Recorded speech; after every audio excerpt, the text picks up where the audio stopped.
책에 기록된 것은 하나님의 은혜로다. 내가 온전하게 된 것은 주가 흘린 피로다. 하늘 생명책에 기록된 그 이름 내 것일세. 흰 옷 입은 천사 노래하네. 죄인 돌아왔다. 그 생명책에 새로이 기록된 그 이름 내 것일세. 내 죄 용서받았으니 내가 갈 곳은 천국이로다. 하늘 생명책에 기록된 그 이름 내 것일세.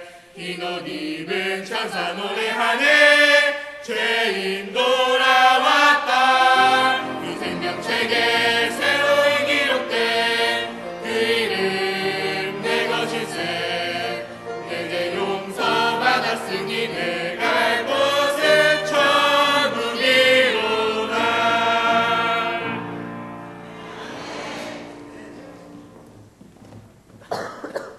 전도사님이 오고 난 다음에 학생부의 찬송이 조금 달라졌는데 그건 속도가 무척 빨라졌다는 겁니다. 힘도 있고 속도도 엄청 빨라졌어요.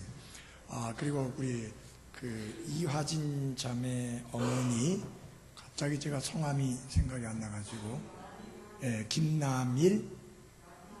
김남희 모친, 어떻게 넘어지셨는지 삐걱했는지 골반뼈가 빠지셨대요.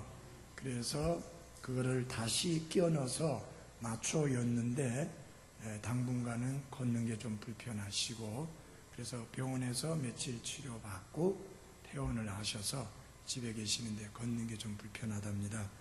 빨리 나으실 수 있도록 기도해 주시고, 젊은 자매님들도 찾아뵐 수 있겠지만 우리 나이 드신 모친들이 좀 찾아서 격려해 주시면 크게 위로가 되리라고 믿습니다. 그렇게 하시고 챙겨주시기를 바랍니다. 골로새서 4장을 열은 가운데서 그냥 열어놓고 읽지는 않겠습니다. 골로새서 4장 5절과 6절입니다. 우리가 전도자의 구령자의 자질을 갖추어야 하는데 그 첫째 하나는 복음을, 구원의 도리를 명백하게 그리고 쉽고 정확하게 말할 수 있는, 전할 수 있는 그런 자질을 갖추어야 한다라고 아침에 말씀을 드렸습니다. 이제 두 번째로는 여기 보면은 외부 사람들, 즉 불신자들을 향하여서 우리가 올바른 자세를 가져야 할 필요가 있음을 5절과 6절에서 가르치고 있습니다. 자, 5절에 보면은 밖에 있는 자들을 향해서는 시간을 되찾으며 지혜롭게 걸어라.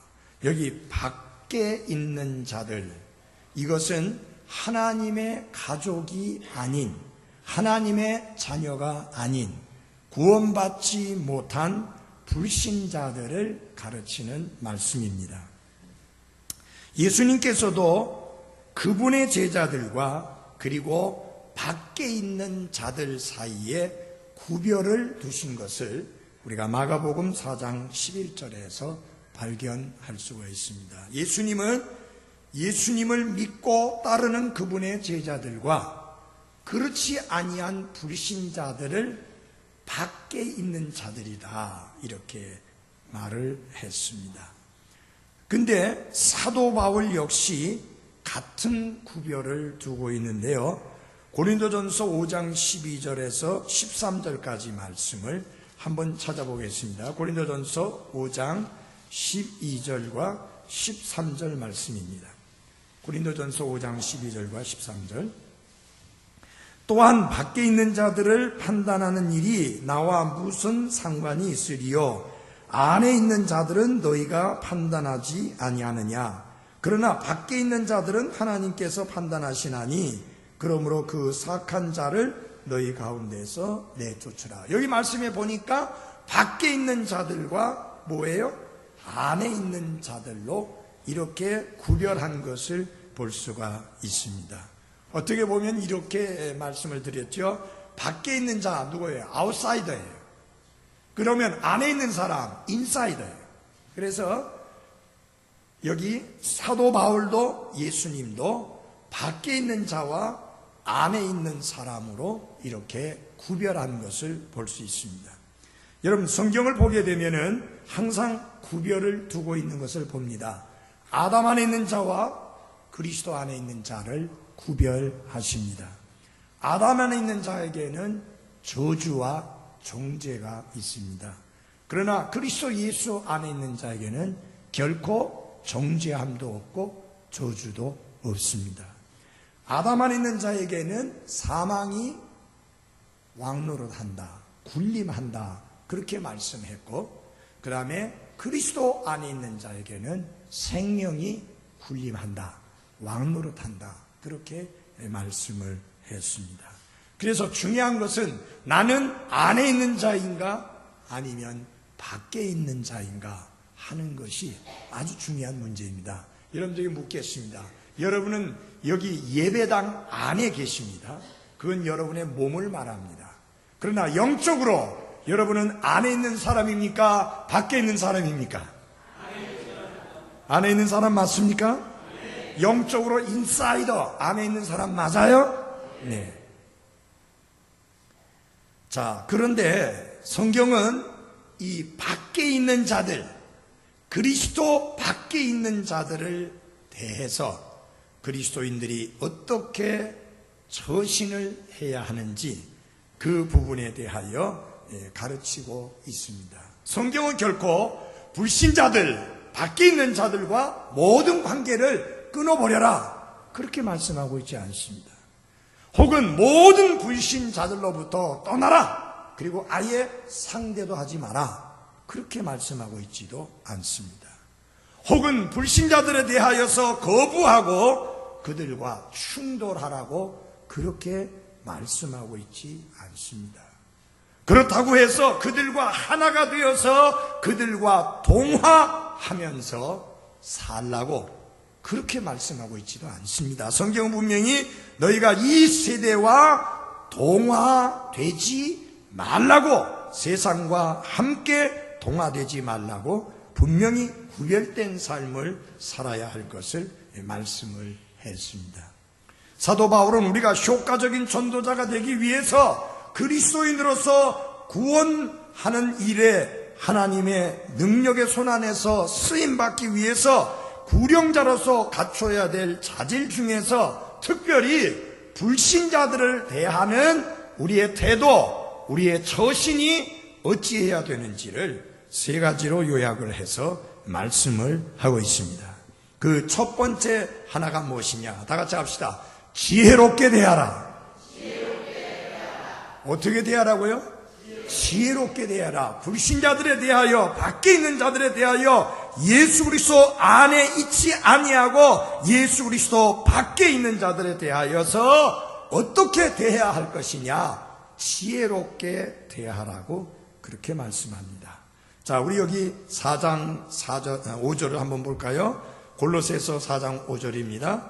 골로새서 4장 5절에 정확하게 어떻게 말씀하고 있는지 보겠습니다. 4장 5절 같이 한 목소리 읽어보겠습니다. 골로새서 4장 5절입니다. 같이 읽겠습니다. 시작. 밖에 있는 자들을 향해서는 시간을 되찾으며 지혜롭게 걸으라. 여기 지혜롭게 대하라고 하는, 지혜롭게 걸으라고 하는 성경에서 이 걷는다는 이 말씀은 우리의 행실, 우리의 행위, 우리의 행동, 우리의 삶을 일컫는 그런 말씀입니다. 그러니까 불신자를 대하는 우리의 생활이, 우리의 행동이, 우리의 처신이, 우리의 행실이 어떠해야 하느냐? 그들을 대할 때마다 지혜롭게 대하라. 그렇게 가르치고 있습니다. 다시 말하면 우리가 복음을 전하는 데 있어서 방해가 될 수 있는 행동을 삼가하라고 하는 그런 말씀입니다. 여러분 잘 들어보십시오. 만약에 여러분이 그리스도인으로서 복음을 전하는 데 방해가 되는 행동을 마음대로 해버린다면 그것은 결코 지혜롭게 걷는 게 아닙니다. 그것은 어리석고 미련하게 걷는, 행동하고 처신하는 것입니다. 자, 그럼 우리 한번 예를 들어 보십시다. 우리가 이 걷는다는 행동과 행실과 관련해서 어떤 문제가 있느냐. 예를 들어서 우리가 하는 일과도 관련이 있습니다. 여러분이 직장에 가시거든 그리스도인으로서 그리스도인답게 사람들 눈치나 보는 그런 사람이 되지 말고 최선을 다하는 그런 행실을 보여야 하는 것입니다. 이것은 굉장히 중요한 간증입니다. 여러분은 세상의 빛이고 여러분은 세상의 소금입니다. 그렇기 때문에 직장에서의 여러분의 모습, 학교 생활에서의 여러분의 모습, 이것은 반드시 그리스도인다운 행실과 행위를 보여야 하는 것입니다. 그게 바로 지혜롭게 걸으라고 하는 말씀입니다. 뿐만 아니라 우리에게 청구서가 날라왔다. 우리가 갚아야 될 외상이 있다. 철저하게 갚고 정확하게 계산하는 것을 의미하는 것입니다. 제가 대전에 있을 때 저희 선배 목사님 한 분이 이제 저희보다 먼저 대전에 계셨었는데 다른 데로 사역하기 위해서 이사를 갔습니다. 그런데 나중에 들으니까 그 가게 주인이 어마어마하게 욕을 하는 거예요. 아니, 왜 욕을 하느냐고 그랬더니 외상값을 안 갖고 갔다는 거예요. 70년대에는 여러분 크레딧 카드, 신용카드 그런 거 없었죠? 그러니까 말을 해서 외상을 얻어와서 돈이 생기면 갚고 하잖아요. 이사를 가면 뭐부터 해야 돼요? 내가 외상진대 가서 외상값을 깨끗하게 정리하고 가야 하는 게 옳습니다. 그게 지혜롭게 걷는 겁니다. 우리 그리스도인의 행실이 복음을 전하는데 방해되는 그런 행동을 하면 안 됩니다. 아멘. 그분이 내게서 레코드판을 빌려갔어요. 근데 그거는 돈 주고 살 수 없는 레코드판이에요. 아직도 못 받았어요. 몇 번 이야기했어요. 그러니까 하는 말이 책을 빌려갔다가 돌려주지 않는 것은 도둑이 아니다. 그럼 나는 책을 빌려준 게 아니라 레코드판을 빌려줬거든요. 그리고 그건 누가 만들어낸 이야기인지 모르지만 그건 거짓말입니다. 책이든 돈이든 물건이든 빌려갔으면 크든 적든 반드시 갚는 게 그리스도인의 행실입니다. 그래서 우리가 믿지 않는 자들에 대하여 지혜롭게 대해야 한다는 말이 무슨 말이냐? 우리가 외상을 얻은 것이 있다든지 청산해야 될 계산이 있다면 반드시 그것을 청산하는 것이 그리스도인의 행실인 것입니다. 여러분 이런 걸 분명히 하지 않으면서 그 불신자에게 복음을 전한다고 전하면 그 사람들은 비웃고 조롱하게 될 것입니다. 뭐라고 말할 거예요? 너나 잘해 할 거예요. 뿐만 아니라 약속을 지키는 것도 포함됩니다. 여러분 약속해놓고 그거 밥 먹듯이 그냥 남겨버리고 전혀 약속하지 않은 것처럼 그냥 우습게 여기고 그렇게 하면 안 됩니다. 여러분 기억하십시오. 하나님이 우리에게 많은 약속을 주셨습니다. 그 약속들 중에서 많은 약속도 이루어지었고 지금도 이루어지고 있고 그리고 앞으로 100% 이루어질 것입니다. 왜? 하나님은 거짓말하실 수 없는 하나님이시기 때문입니다. 그 하나님의 자녀라 하면 우리가 약속을 했으면 그 약속을 지킬 줄 알아야 하는 것입니다. 그것이 무슨 약속이든지 마찬가지입니다. 저희 교회는 헌금을 할 때 당장 돈이 없어서 약속을 하는 분들이 덜어 있습니다. 근데 제가 볼 때 99.9% 약속한 것을 반드시 합니다. 제가 99.9%라고 하는 이유는 어쩌다가 그 약속을 아마 본인이 잊어버린 것 같아요. 심지어는 어떤 분은 몇 년 지나고 나서 그 약속을 기억하는 거예요. 그래가지고 드리는 거예요. 우리는 잊어버렸습니다. 우리는 여러분 여기 집사님들 이렇게 기록을 쭉 합니다. 현금으로 들어온 거하고 약속하고 구분해야 되니까 약속이라고 써놨습니다. 그래놓고는 우리는 잊어버립니다. 그 다음에 누가 약속한 것을 하면은 자신이 약속한 헌금이라고 해서 다시 그쪽에 기록에 가서 보면 약속한 거기 때문에 약속이 들어왔다고 지워버립니다. 이게 몇 년 지났는데 우리가 뭐 어떻게 기억하겠어요? 근데 몇 년 전에 약속한 거라고 약속 헌금을 드리는 거예요. 이것이 신실한 그리스도인의 참된 모습입니다. 여러분은 교회와 약속한 게 아닙니다. 여러분은 목사나 집사들과 약속한 게 아닙니다. 여러분은 하나님과 약속한 것입니다. 하나님 앞에서만 여러분이 책임이 있습니다. 우리는 여러분에게 청구서를 보낼 수도 없습니다. 우리는 여러분에게 왜 약속대로 드리지 않느냐고 말할 수 없습니다. 하나님과 여러분과의 약속이기 때문입니다.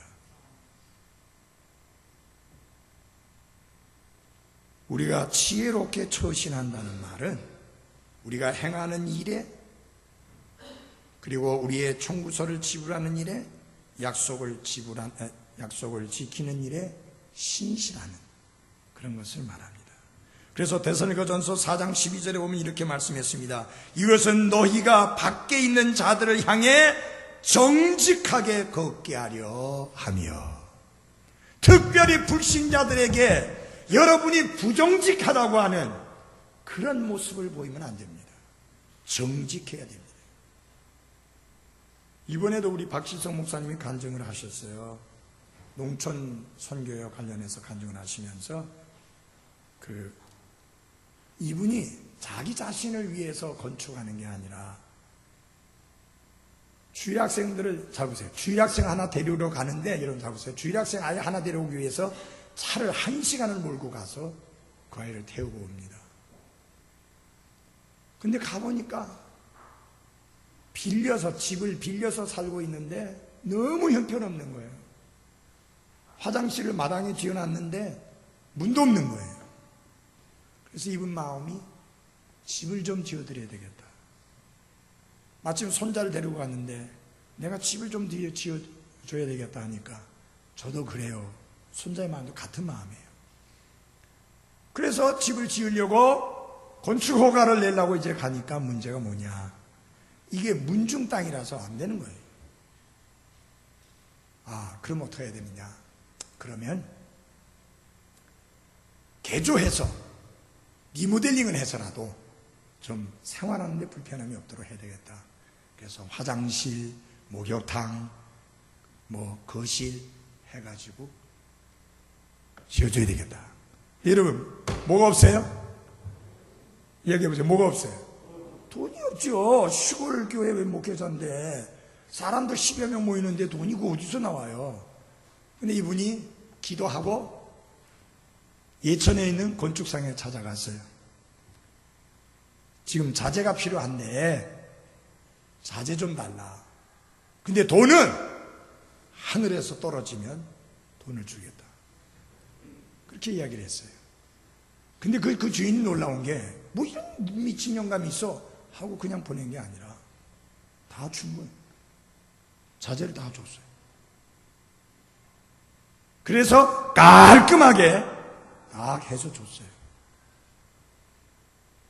근데 여러분 잘 보세요. 그렇게 했는데 나중에 이제 그 사연들을 알고 이 사람 저 사람 도와줘 가지고 돈을 갚으러 갔더니 뭐라고 말하느냐.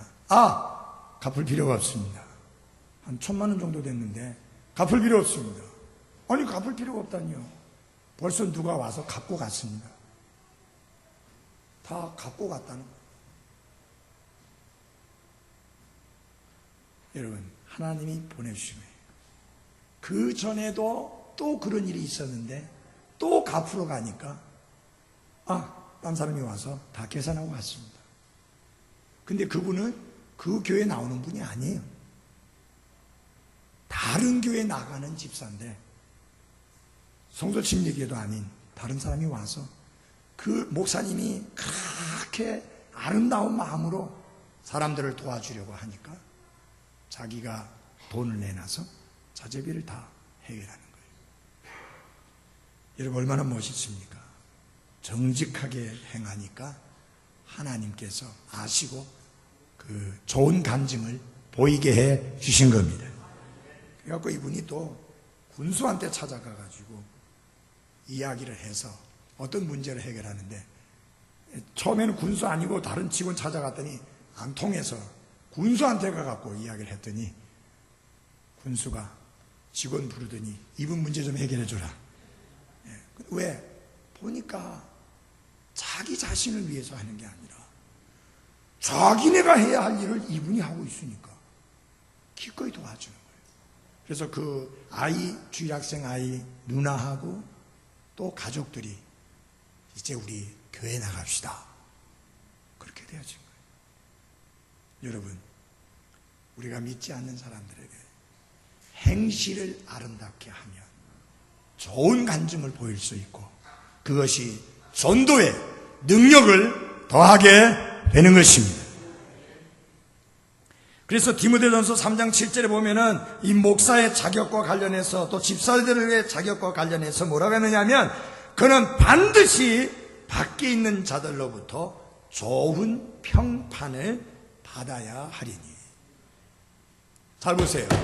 교회 안에 있는 사람들에게서 좋은 평판을 받아야 된다는 게 아니라 밖에 있는 불신자들로부터 좋은 평판을 받아야 된다. 그렇게 말씀했습니다. 왜요? 목사는 하나님의 교회를 사람들 앞에서 대표하는 자이기 때문에 특별히 불신자들 앞에서 좋은 평판이 있어야 복음을 가리지 않을 수 있기 때문인 것입니다. 불신자들은 매일매일 우리의 삶을 지켜봅니다. 그들은 우리의 말보다는 우리의 삶이나 우리의 행실에 훨씬 더 관심이 많습니다. 그러므로 행실로, 삶으로 좋은 간증을 보여야 우리의 전도하는 것이 능력이 있을 수가 있는 것입니다.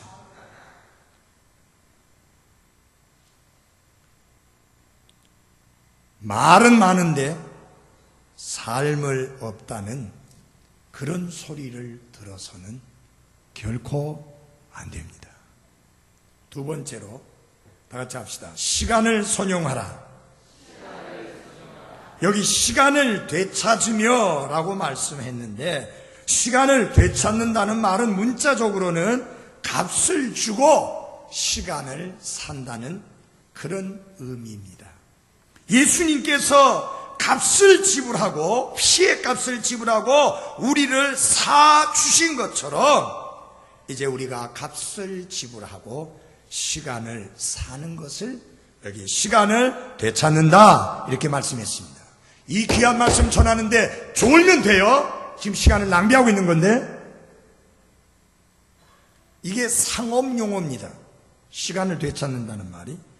이 장사하는 사람은 어떤 때가 좋은 기회인가 그 기회를 놓치지 않냐고 그 기회를 붙잡아 가지고 물건을 사고 갑니다. 그래서 여러분 제일 이제 겁나는 것이 아니라 매점 매세 가는 거 아니에요. 물건이 이제 좀 귀하다 싶으면 돈 있는 사람들이 잔뜩 사놔가지고 딴 사람이 미처 살 틈을 안 주고 잔뜩 사놨다가 조금씩 야금야금 풀면서 대신에 엄청나게 비싼 값으로 받아먹는 그건 못된 짓이죠. 우리 그리스도인들은 매일매일 우리들에게 주어지는 기회, 무슨 기회? 복음을 전할 수 있는 그 기회를 효과적으로 붙잡아야 하는 것입니다. 기회를 놓치지 말라는 거예요. 지금도요, 제 마음을 가장 아프게 한 것 중에 하나가 누구에게 복음 좀 전해달라고 이야기를 했는데 제가 곧 갈게요 하다가 어쩌다가 좀 지체가 됐습니다. 근데 그 사람이 제가 이제 갈 수 있는 시간이 되어져서 가겠다고 하니까 목사님 오실 필요 없습니다. 왜요? 죽었습니다. 그게 제 마음에 늘 거리낍니다. 왜 내가 그 놀라운 기회, 좋은 기회, 하나님이 가라 그리고 복음을 전하라고 하는 그 기회를 붙잡지 않고 놓쳐버렸는가 하는 것을 생각할 때 정말 죄책감으로 견딜 수가 없습니다.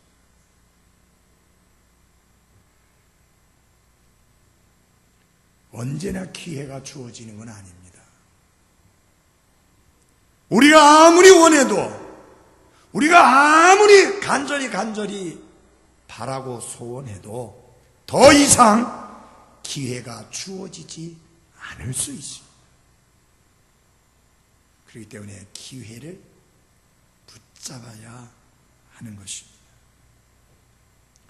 여기 골로새 교회 성도들은 이 문제에 관련해서 사도 바울을 본보기로 삼을 수가 있었습니다. 왜냐하면 사도 바울은 그가 감옥에 들어가든지 시장에 가든지 길거리에 있게 되든지 개인 집에 들어가든지 많은 사람들이 모인 앞에 서게 되든지 그는 항상 그 모든 기회를 복음을 전할 수 있는 기회로 삼았기 때문입니다. 그래서 골로새 교회 성도들은 그걸 다 알고 있습니다. 그러므로 기회를 되찾는다는 사실에 대해서 사도 바울은 그들에게 좋은 본보기가 되었던 것입니다. 여러분, 시간을 되찾는다는 것은 상당히 재미있는 의미가 있습니다. 시간을 얻기 위해서 또 다른 시간을 버려야 한다는 뜻입니다. 마치 우리가 돈을 주고 물건을 사는 것과 마찬가지입니다. 돈을 지불해야 물건을 살 수 있듯이 여러분, 내 시간을 버려야 복음을 전할 수 있는 시간을 살 수가 있는 것입니다. 그래서 여러분, 돈도 있고 지식도 있고 열정도 있고 모든 것이 다 있어도 시간이 없으면 아무 소용이 없습니다.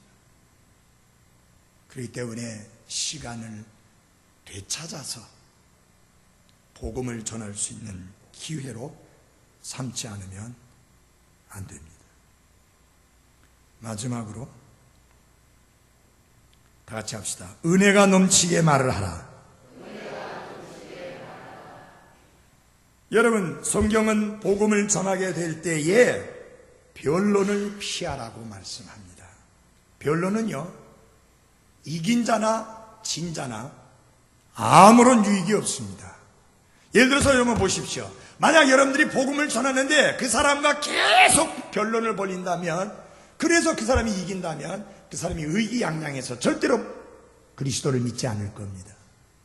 반대로 그 변론에서 그가 졌다면 화가 나서 예수 안 믿을 겁니다. 변론은 이기는 자나 지는 자나 똑같이 아무 도움이 안 됩니다. 그러므로 사는 그리스도인 여러분들이요, 논리적으로 싸우지 말고 감정적으로 대립하지 말고 불신자와 부딪히지 말고 지혜롭고 조심스럽게 말하는 그런 훈련이 필요한 것입니다. 은혜롭게 하는 말은 친절하고 예의 바른 것을 말합니다. 지금도 굉장히 오래됐는데 기억이 납니다. 60년대 후반에 그때 제가 모시고 있던 목사님과 함께 전도를 나갔는데, 지금도 제가 생각해보지만 그분 전도할 때 말을 붙이는 방법이 내가 불신자라도 들으면 화나고 열받겠더라고요. 12조에 12조. 당신 죄인 아닌가? 뭐 죄인인데 죄인 아니라고 해? 이런 식입니다. 그러니까 그 젊은 대학생이 있는데 화가 나가지고, 젊은이가 아이 당신이 누군데 내보고 죄인이라고 그러냐고. 진짜 칠기세더라고요. 그래서 제가 겨우 말렸어요. 여러분, 이렇게 하면 복음이 전해져요? 아니. 우리가 복음을 전할 때 최대한 친절해야 되고 최대한 상냥해야 되고 최대한 예의 발라야 합니다. 이게 바로 은혜롭게 복음을 전하는 방법입니다. 자, 그러면서 뭐라고 말씀을 했느냐 하면은 은혜롭게 하는데 어떻게 은혜롭고 어떻게 은혜롭게 하라고 했느냐 하는 것이 이제 중요한데요. 특별히 믿지 않는 사람들과 지날 때 더욱더 말을 지혜롭게 해야 되는 게, 왜냐하면은 우리의 언어가 거룩하게 구별된 언어여야 되는데, 예를 들어 보십시오. 불신자하고 조금 전까지 막 불평하고 원망하고 짜증내고 이웃들을 중상모략하다가 아 참 근데 아무개 엄마 예수님 믿으세요. 예수님은 구원자이십니다. 예수 믿으면 평안이 있어요. 사람이 달라져요. 그러면 그 사람이 뭐라고 대답하겠습니까? 당장 입 다물라고 할 겁니다. 그리고 뭐라 그래요? 너나 잘 믿으세요 그랬나요? 좋은 간증이 안 됩니다. 바로 이 문제를 지금 사도 바울이 이야기하는 겁니다. 어떻게 말하느냐? 밖에 있는 자들을 향하여서는 너희 말을 소금으로 간 맞추어 항상 은혜가 있게 하라. 소금이요, 들어갈 때 너무 안 들어가면 싱겁죠. 그러면 메시꺼워지는 거예요. 너무 많이 들어가면 소태가 돼서 짜서 못 먹는 거예요. 그래서 뱉고 싶은 거예요. 소금으로 간을 잘 맞추듯이 우리의 말은 항상 은혜가 넘치게 해야 합니다. 자, 사도 바울 당시에 소금이 두 가지 목적으로 사용되어졌는데요. 첫째는 음식이 상하는 것을 막는 뭐예요? 방부제 역할을 했습니다. 사람을 구원하는 언어를 입술로 쏟아내기 위해서 우리의 언어에 소금으로 간을 맞추어서 항상 은혜가 있게 하라는 말은 우리의 말이 더럽고 부패한 말이 되지 않도록 하라는 뜻입니다. 요사이는 그런 부흥사들이 없어졌지만 옛날에는 부흥사들이 뭘 많이 했는가? 욕을 많이 했습니다. 그러면서 한다는 소리가 뭐냐? 나는 하나님의 종이니까 욕을 해도 하나님이 욕을 축복하신다. 그러면서 욕을 바가지로 쏟아부었습니다. 그런데 그 말에 아멘하고 할렐루야라고 듣고 있었던 사람들이 많이 있었어요. 요새 같으면 그런 말 듣고 앉아있지 않겠죠. 절대 아닙니다. 우리의 말이 은혜스럽게 부패하지 않고 순결하고 건강하고 깨끗하고 정직하고 외식이 없는 그런 언어여야 하는 것입니다. 그래서 성경은 이렇게 이야기합니다. 부패한 대화는 결코 입 밖으로 내지 말고 오직 세워주는 일에 쓸 좋은 것만을 말하며 그것이 듣는 자들에게 은혜를 끼치게 하라. 두 번째로 소금은 음식의 맛을 돋우는 첨가제로 사용을 했습니다. 소금으로 간을 맞춘 말은 지루하지 않고 재미가 있습니다.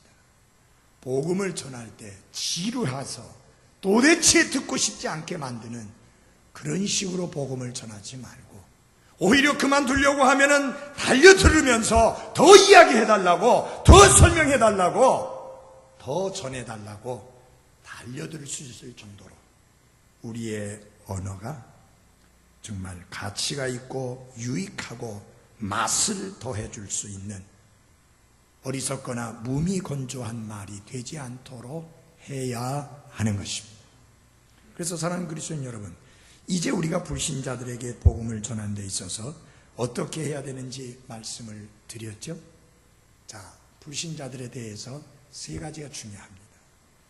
우리의 행실이 바르게 해야 합니다. 맞아요? 네. 그 다음에 어떻게 돼야 돼요?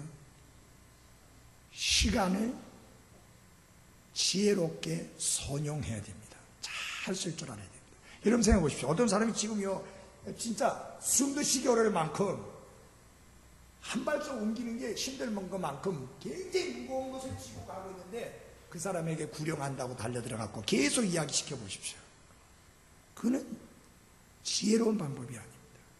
오히려 같이 들어주고 그래서 그 짐을 내려놓고 나서 그래 복음을 전하면 훨씬 효과적이죠. 물어볼 수 있잖아요. 참 무거우셨죠? 이렇게 짐 지고 나르는 일이 무겁죠? 이거 힘들어요. 이 젊었을 때는 별거 아니었는데 나이가 드니까 이거 힘드네요. 그래.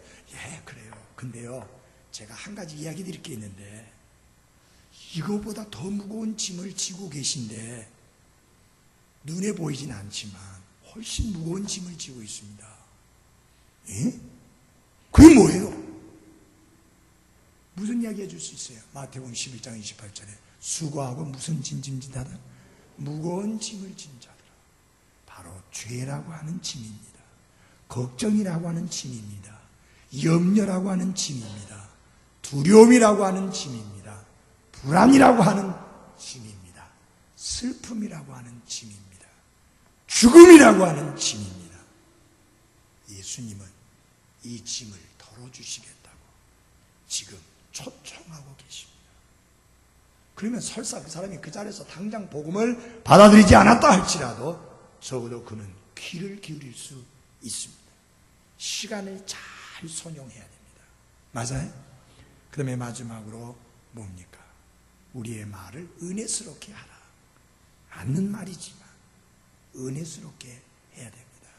전에 한 번은 버스칸에서 예수천당, 그 다음에 뭐죠? 불신지옥인가? 하여튼 그거를 외치는데, 아니 한 사람이 그때는 이제 버스 타고 다닐 때인데요. 근데 막 욕을 하면서 그 소위 말하면 전도 설교를 하는 거예요. 이 지옥 자식들아, 이 독사의 새끼들아 하면서 이제. 근데 그 사람은 아마 예수님이 그 성경에 독사의 자식들아, 뱀의 자식들아 했기 때문에 자기도 이제 그대로 한다고, 자기가 예수님인 줄 알고 이제. 그러니까 다른 사람이 가만히 있는데 한 사람이 듣다 못해서 마냥, 이봐요, 전도를 하는 건 좋은데 왜 욕을 합니까? 욕 좀 하지 말고 전도 좀 하면 안 됩니까? 정말 점잖하게 이야기를 했어요. 그러니까 뭐냐면 이 지옥 자식 막 새끼가 그러면서 막 쏟아붓는 거예요. 이런 그 사람 그 이후에 예수 믿을까요? 아니요. 전혀 예수 믿는 것에 대해서 관심을 잃어버릴 겁니다. 은혜스럽게 이야기해야 돼요. 그래서 여러분, 불신자들에게 많은 친절을 베푸십시오. 조금은 손해본다 하더라도 많은 친절을 베푸십시오. 그러면서 시간을 잘 지켜보십시오. 이 시간이 가장 복음을 전하기 좋은 시간인가? 시간을 지켜보십시오. 그리고 그것을 붙잡으십시오. 그래서 복음을 전할 때는 은혜스러운 말로 전하십시오. 그렇다면 하나님께서 좋은 열매를 맺게 해 주실 것입니다. 기도하겠습니다. 하나님, 우리 아버지, 우리에게 전도적 사명을 주셨습니다. 영혼을 그리스도께로 인도하는 구령자의 사명을 주셨습니다. 이제 우리가 특별히 믿지 않는 자들을 대하여서 어떻게 처신해야 할 것인지를 성경을 통해서 분명하게 가르쳐 주심을 인해 감사드립니다. 먼저 우리의 행실이 믿지 않는 자들 앞에 좋은 간증이 되게 하옵소서. 그래서 그들이 우리의 삶을 지켜보면서 어떻게 하면 저렇게 아름답고 복되고 만족스러운 행복한 삶을 살 수 있는지에 대하여 관심을 가질 수 있게 하고, 또한 우리가 기회를 봐서 기회를 놓치지 말고 그 시간을 붙잡아서 복음을 전하는 일에 최선을 다하는 저희들 되게 하시며, 그리하여 기회를 놓침으로 인한 후회와 안타까움이 우리의 삶에 쌓이지 아니하도록 복음을 전하되 은혜스럽게 복음을 전함으로 인하여 사람들이 마음을 열고 그 복음을 받아들이는 귀한 열매들이 맺혀지게 하옵소서. 오 아버지 하나님, 우리들을 사용해 주시고 이번 한 주간 동안 우리가 만나는 불신자들에게 복음의 전달자로서, 복음의 선포자로서, 복음의 전원자로서, 구령자로서, 전도자로서의 사명을 잘 감당할 수 있도록 저희들을 사용해 주옵소서. 예수님 이름으로 기도해 사옵나이다. 아멘. 예. 수요일 저녁 7시 반에 뵙겠습니다.